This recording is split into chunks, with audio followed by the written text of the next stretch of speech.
To me, it's all about health and wellness, and having a positive relationship with one's own physical body.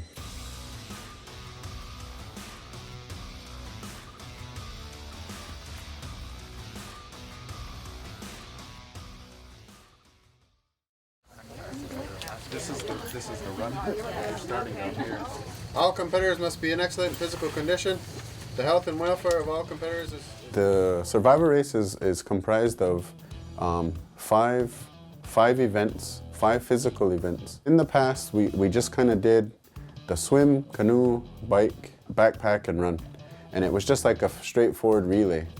And when I had come back, I started to look at a lot of the process and the rules and what other things we could add. So the other thing that we also added, along with the fire starting back, maybe 4 years ago, was also the portage. So for the canoe portion, we said that the canoers have to be out of the water, and so the swimmer, the original swimmer, has to come out of the water and run on land also, so it's not just a straight swim. So then each part of the race in between now, the transition part, now you have a piece of survival. So if somebody is swimming, has to swim a certain distance, now you have to also run. So that's why I says we're constantly adjusting and adding, and then later on came in the fire starting too. And then this year archery. And that's the big part to me about adding the survival part, but also the cultural components of the way we used to live, is that some people would have never had the opportunity to even shoot a bow, or to even pick up an arrow, or to even know, how to use it and how to do it.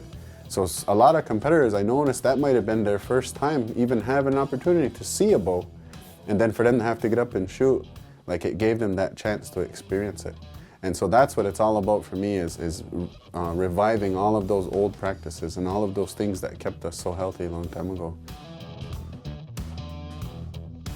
So one big thing that I always tell competitors, or even people who are interested, is that it's not as scary as it seems. Because a lot of people are intimidated that it's a marathon distance, or that it's going to be so hard and I'm not going to be able to make it. But it's not. That's why we're not necessarily a triathlon or a marathon distance, because then you get into elite, being an elite athlete.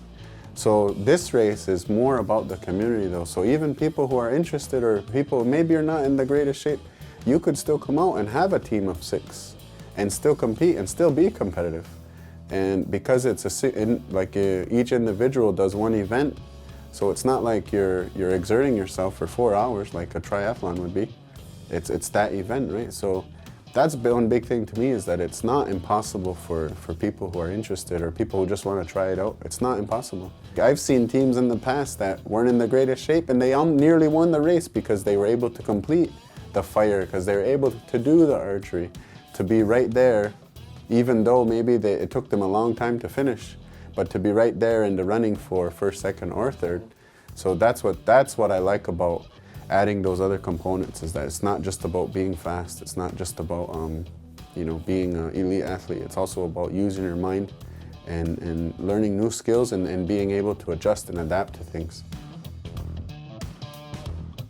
We're already planning on next year what it's going to look like. Do we need to make it a little more challenging?